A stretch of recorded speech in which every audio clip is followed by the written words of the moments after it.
किसी ने कब्जा नहीं किया हुआ। ये मैं आपके माध्यम से आज फिर सरकार को बताना चाहता हूं, चाहे 5 मरले वाला है चाहे 1 कनाल वाला है, उसने कब्जा नहीं किया, उसने पोजेशन को परचेज किया है, कब्जा लिया। लोगों के पास सेल डीड है, नोटराइज अटेस्टेड हैं, लोगों ने खरीदी है ज़मीन। आपका 100 साल से कब्जा था, आपने कहा हमारे पास 100 साल से कब्जा है और ये मेरी ज़मीन है, आप इसके ऊपर हम आपको बेचना चाहते हैं। लोगों ने परचेज की है। फिर आप देखिए खूबसूरत बात, जम्मू कश्मीर की सरकार ने इन तमाम एरियाज़ की जिनकी आज बात कर रहे हैं, इनको किसने डेवलप किया? जम्मू कश्मीर की सरकार ने किया। सड़कें किसने दी? जम्मू कश्मीर की सरकार ने दी। पानी दिया, बिजली दिया, स्कूल खोले, हॉस्पिटल खोले। तो जब एक सरकार ये सारा प्रावधान करती है तो पीछे क्या रह गया कि मालकाना हक। और आपके माध्यम से एक बार फिर से बताना चाहते हैं कि 2002 में यही जो जम्मू कश्मीर के अंदर जिन सरकारों को हम कोसते हैं, उन्होंने कभी बुलडोजरबाजी नहीं की। उन्होंने जम्मू डिस्ट्रिक्ट के अंदर 18 कॉलोनीज को रेगुलाइज किया, टाइम टू टाइम रेगुलाइज होती रही। और वो 18 कॉलोनी, ये जो आज हमारे पास तरकुटा नगर है, आज हमारे पास ये जानीपुर का। देख रहे हैं न्यूज़ सैर इंडिया और मैं हूं अरफाज अहमद डैंग। जम्मू कश्मीर की जनता काफ़ी ज़्यादा परेशान थी, प्रोटेस्ट भी किए। अब जाकर के जो है जम्मू कश्मीर की जनता के लिए कहीं ना कहीं एक खुशखबरी जो है वो कुछ ही दिनों में आने वाली है।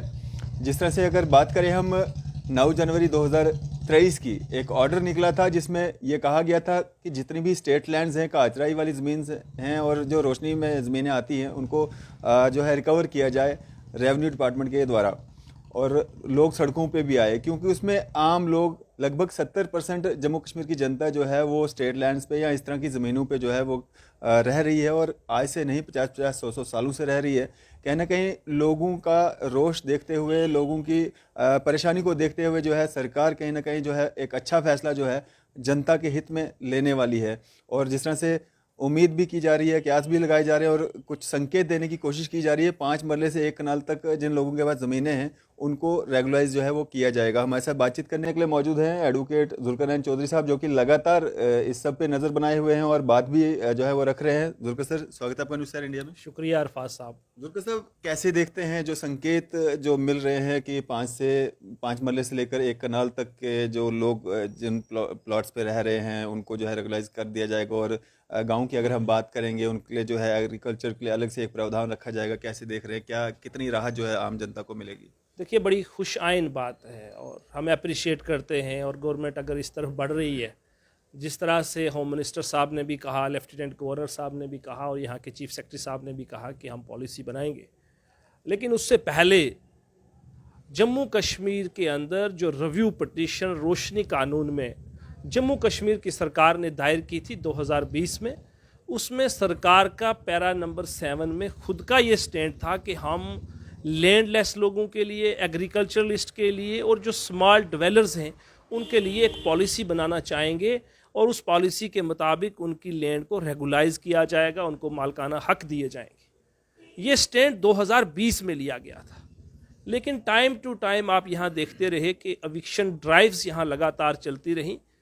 देखिए, ये एविक्शन ड्राइव्स जम्मू कश्मीर के अंदर 50 या 100 लोगों के से ज़्यादा लोगों के ऊपर नहीं चल सकती थी, क्योंकि उसका ये कारण था कि यही वो बड़े लोग हैं जिनके पास 50 कनाल, 100 कनाल, 200 कनाल ज़मीन का हिस्सा था। बाकी तमाम लोग इस कैटेगरी के अंदर फॉल नहीं करते थे।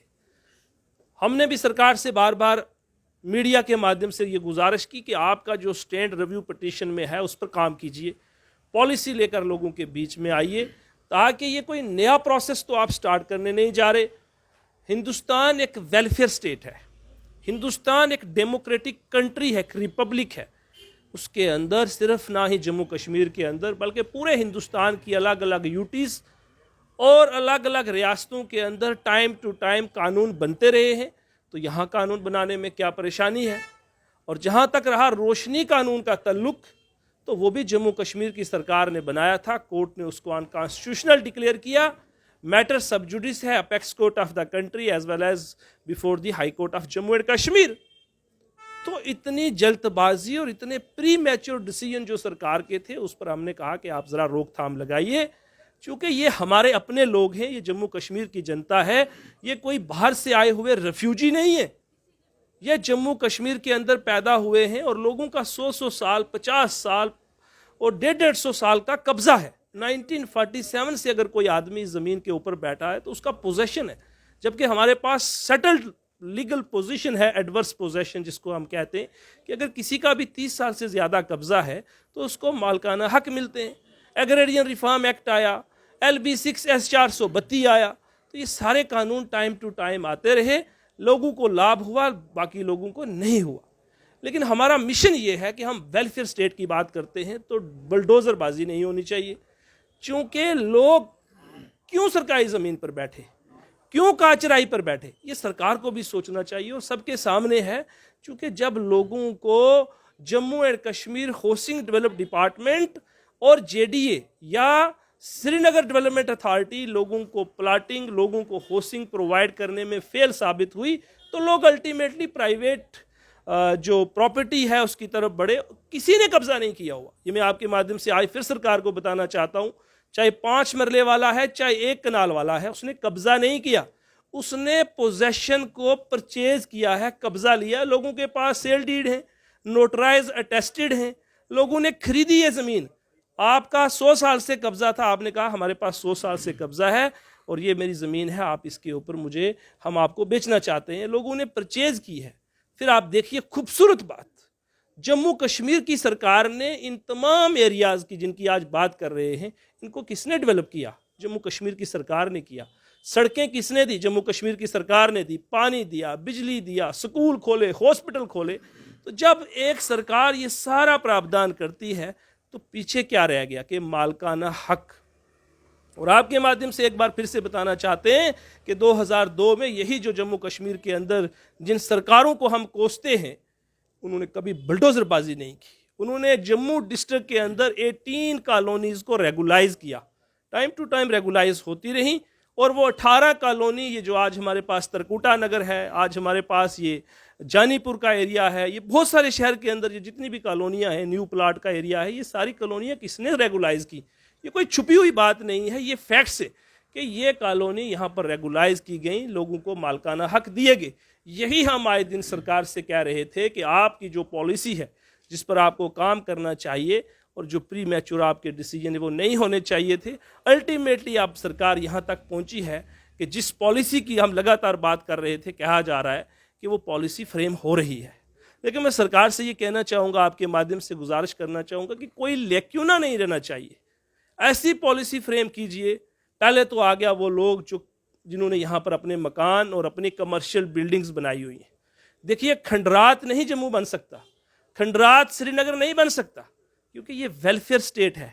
आप देखिए, 1 mg हेक्टर का शोरूम आपने तोड़ दिया, आपने पूरे जम्मू कश्मीर को दिखाया। हमें मालूम है सरकार बहुत पावरफुल है, लेकिन आप जो भी लोग हमारी ये नेशनल हाईवे से गुजरते हैं वो देखते हैं वो खंडरात कितना बुरा लग रहा है।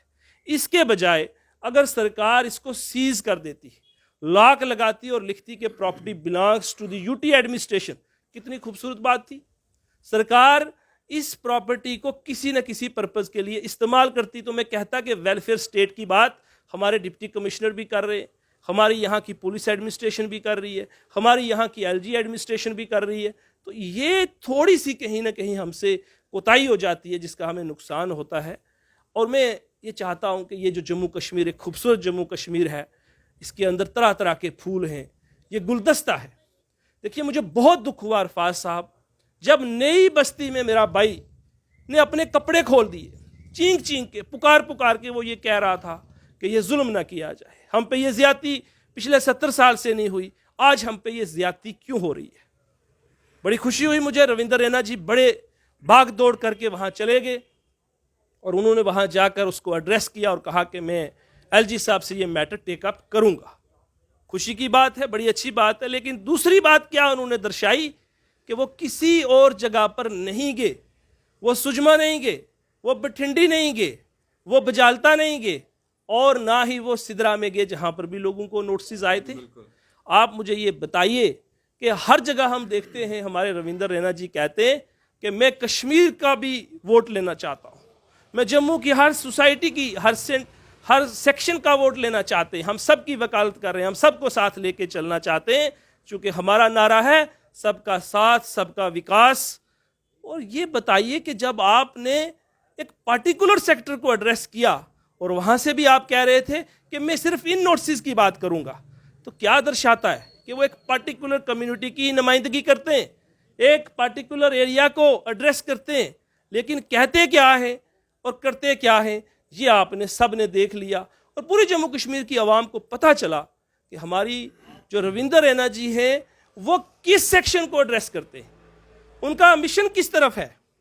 क्या बाकी जम्मू कश्मीर के लोग वो आप इस नज़र से नहीं देख सकते? आपको देखना पड़ेगा, आपको देखना चाहिए था। यही बात जो उन्होंने नई बस्ती के मेरे भाई को कही, वो जम्मू कश्मीर की तमाम जनता के लिए कहनी चाहिए, क्योंकि ये सारे लोग हमारे अपने लोग हैं। यहाँ एक गुलदस्ते की तरह हम लोग रहते हैं। मुझे जितना प्यार मुसलमानों से नहीं है, उससे बढ़कर मुझे अपने हिंदू, सिखों और ईसाई भाइयों से है, क्योंकि हमारे सामने हम एक नज़र से सबको देखते हैं और इसी तरह देखते रहेंगे। लेकिन अब सरकार जिस तरफ बढ़ रही है, ये बड़ी खुशाइन बात है। हमने पहले दिन से कहा था जम्मू कश्मीर की जनता को घबराने की, परेशान होने की कोई ज़रूरत नहीं है, क्योंकि हम वेलफेयर स्टेट के अंदर रहते हैं और यहाँ पर आईन हिंद काम करता है। यहाँ कॉन्स्टिट्यूशन ऑफ इंडिया की बात होती है, यहाँ रिपब्लिक ऑफ इंडिया की बात होती है, यहाँ equality before law and equal protection की बात होती है, यहाँ right to life and with a dignified life की बात होती है। तो जब हमारे पास इस तरह के कानून मौजूद हों तो तब लोगों के ऊपर अत्याचार, जुल्म और ज़्यादती लंबी देर तक नहीं चल सकती। क्योंकि जहाँ ये कहा जाता है कि सब चीज़ें ठीक हैं, वहाँ ये सब चीज़ें देखने को भी हमें मिली कि कितने हम ठीक हैं और हम क्या ठीक करने जा रहे हैं, यहाँ किस तरफ से लोगों को परेशान करने की तरफ बढ़ रहे हैं। तो लेकिन मुझे लगता है कि अब जिस तरह से हम आगे बढ़े हैं, आने वाले दिनों में लोगों को एक राहत की सांस मिलेगी और फिर हम देखते हैं कि सरकार किस तरीके से इस पॉलिसी को लेके आए। लेकिन इसमें एक चीज़ और कंसिडर करने की ज़रूरत है, जो एग्रीकल्चरलिस्ट हैं उनके लिए भी पॉलिसी बनानी चाहिए। जो लोग राई बाई का काम करते हैं, वरना आप सारी ज़मीन उनसे अगर छीन लेंगे, लोग गांव में रहते हैं, देहात में रहते हैं, कल्टीवेशन करते हैं, उनके लिए भी आपको उस सेक्टर को भी आपको एड्रेस करना है, कमर्शियल को भी आपको एड्रेस करना है, रेजिडेंशियल को भी आपने एड्रेस करना है, सो दैट जम्मू कश्मीर की आवाम को एक राहत मिले। आए दिन हम उन्हें परेशान करने के बजाय उन्हें राहत की सांस लेने दें और राहत की तरफ लेकर बढ़ें। यही हम जम्मू कश्मीर को खूबसूरत जम्मू कश्मीर देखना चाहते हैं। चलें, शुक्रिया हमारे से बातचीत करने के लिए। शुक्रिया शुक्रिया। तो ये थे हमारे साथ एडवोकेट जुल्फिकार नैन चौधरी साहब। आपकी इस सब पे क्या राय है? आप भी अपनी राय जरूर साझा कीजिएगा। इसी तरह की मजीद अपडेट्स के लिए आप देखते रहें न्यूज़ इंडिया। मैं अरफाज मडैंग, कैमरामैन शाहनवाज के साथ।